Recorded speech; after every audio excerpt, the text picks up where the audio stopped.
There was a time when the future looked clean, glassy, and full of promise. A future we were certain was coming, and that future was the 2000s.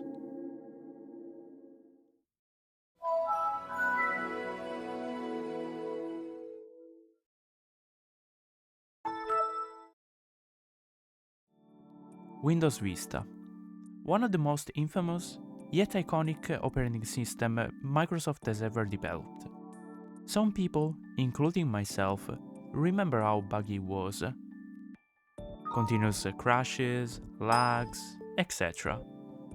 Though there was something that was so cool about it, something that defined an era back then: Windows Aero. Windows Aero was the default theme used on both Windows Vista and the beloved Windows 7.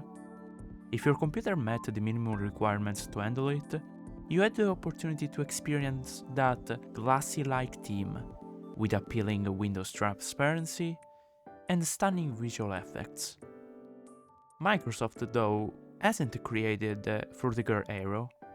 While we can say that it played a fundamental role in the spread of the visual design, the name itself comes from the fusion of Frutiger, aka the surname of the designer Adrian Frutiger, which is the creator of the Frutiger typeface, and Aero, which, as we stated previously, was the name of the default theme used on both Windows Vista and Windows 7. The Frutiger Aero aesthetic can be seen outside the vast world of computer operating system during the early 2000s. Think about the ecosystem Sony was building back then around the PlayStation 3, or the Wii dashboard, or even outside a screen. McDonald's, for example, used this aesthetic for one of their restaurants in London. But what makes Frutiger Aero so iconic, so nostalgic, and so charming nowadays? Windows Longhorn was the codename for Windows Vista, which was originally planned to release in the late 2003. Longhorn's development was far from smooth due to intense deadline pressure and a number of internal issues. A specific Longhorn build, the 5048, introduced a brand new visual interface called Aero, which stood for authentic, energetic, reflective, and open. As previously mentioned, this interface brought a new 3D look to Windows, featuring a glass-like UI that appeared sleek and modern. Unfortunately, during its first months on the market, Windows Vista was widely criticized for its instability and performance issues. Microsoft later redeemed itself with the release of Windows 7, one of the most beloved operating systems in the Windows family. Windows 7 carried over the Aero theme from its predecessor, refining it and polishing it even further. This aesthetic started to become more and more common even outside the Windows. Lots of TV brands started to use technologies such as Plasma, and in order to promote them, they used promotional ads or demos with bright colors and videos depicting tropical fishes in crystal water and a nature that looks clean and in some ways uncontaminated.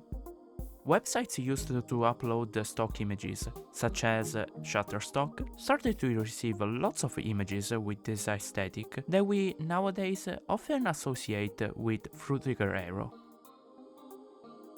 Frutiger Aero wasn't just an aesthetic. It was supposed to be our future, an utopian future that we never had the opportunity to experience. Video games, and in general the gaming industry, had an enormous impact on defining the Frutiger Aero aesthetic. Nintendo, Sony, and Microsoft all had a different view of this aesthetic, each of them iconic. The Wii console wasn't just a console for families, it was a revolution back then. Having the possibility to move around the room with your Wii remote in order to do actions in game was mind-blowing. And of course, a console like that needed a proper user interface, something that you could control with gestures, but at the same time that looked almost like it was popping out your screen. And that's how the Wii menu was born. The bright interface, with those glass-like buttons, all those interactive channels, each of them having an animation specifically made for the home menu. All of these elements gave the Nintendo Wii an iconic and recognizable look, defining an era of video games and later Frutiger Aero. Even the Homebrew channel was really Frutiger Aero-like themed, with those bubbles and that charming water-like vibe. Sony wanted to change those dark, sometimes even creepy interfaces that defined the PlayStation 2.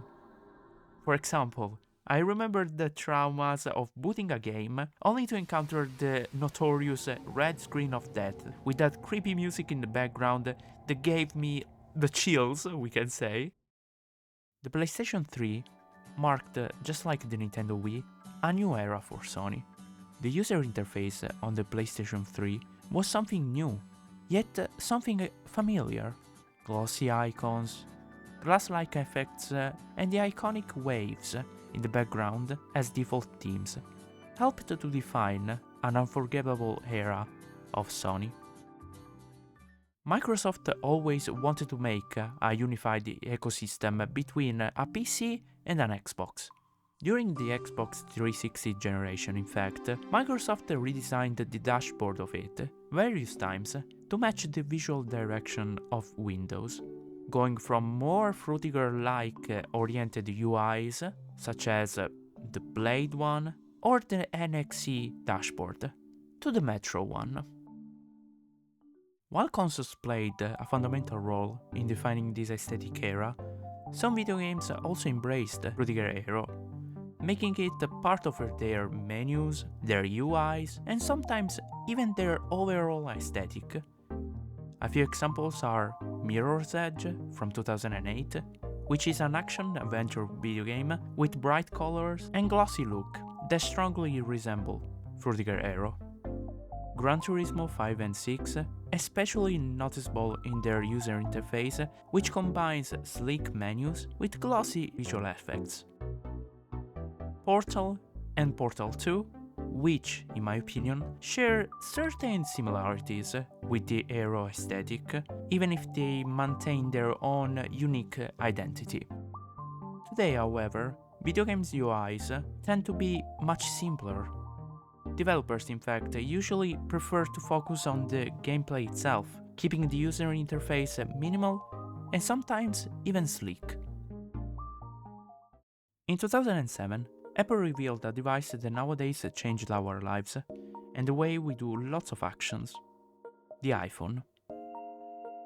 It was, and still is, a small computer inside your pocket. A computer that would replace your iPod, your TV, and even your books. The operating system at launch on the first iPhone, also known as the iPhone 2G, was known as iPhone OS 1, and it included just a few of the many features that are available nowadays. What's interesting about iPhone OS is how it was using a specific design for its UI elements and its peculiar approach to Frutiger Aero. Skeuomorphism, unlike Frutiger Aero, is a design approach. Icons and UI elements resembled real elements. For example, the camera icon looked like a real camera.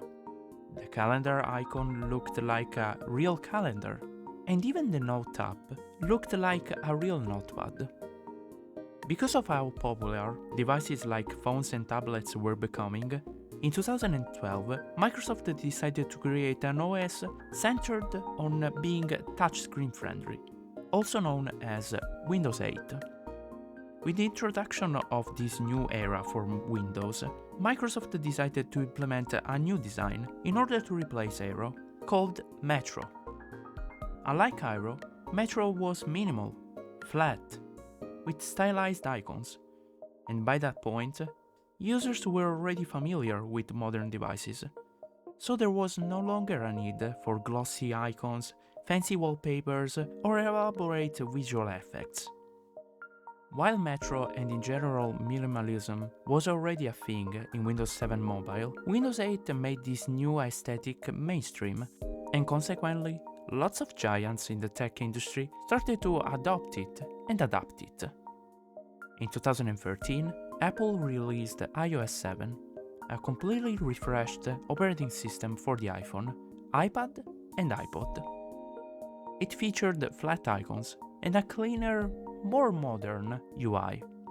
This update helped popularize the minimalism approach among other competitors as well. And for this reason, Frutiger Aero-like interfaces became less and less popular, starting to become in some ways obsolete. Another reason why Frutiger Aero elements started to vanish was the cost. Interfaces like Windows Aero required a significant amount of development work, which meant lots of money to finance them. On top of that, these visuals also demanded more powerful hardware to run smoothly. Yet, Frutiger Aero never truly disappeared. In fact, it evolved. Several subgenres emerged, such as Dwarfic, represented by strict geometry, colors like black, orange, and red, and a sense of controlled minimalism. Neo Aero, which is a modern revival of Frutiger Aero, with glossy colors, glass-like elements, and often a modern user interface. 4 colors, or Funky Seasons, which is an aesthetic built around a strict palette of just 4 colors. A notable example of this aesthetic is the Apple iPod's campaign Silhouette. Nowadays, Frutiger Aero is still alive. Platforms like TikTok and Instagram brought it back as a nostalgic aesthetic. Lots of people from the early 2000s, and even younger people who never had the chance to experience Frutiger Aero firsthand, have become fans of this aesthetic. Through videos, UI concepts, indie games, and digital art, they're bringing back the optimistic, glassy future we were once promised.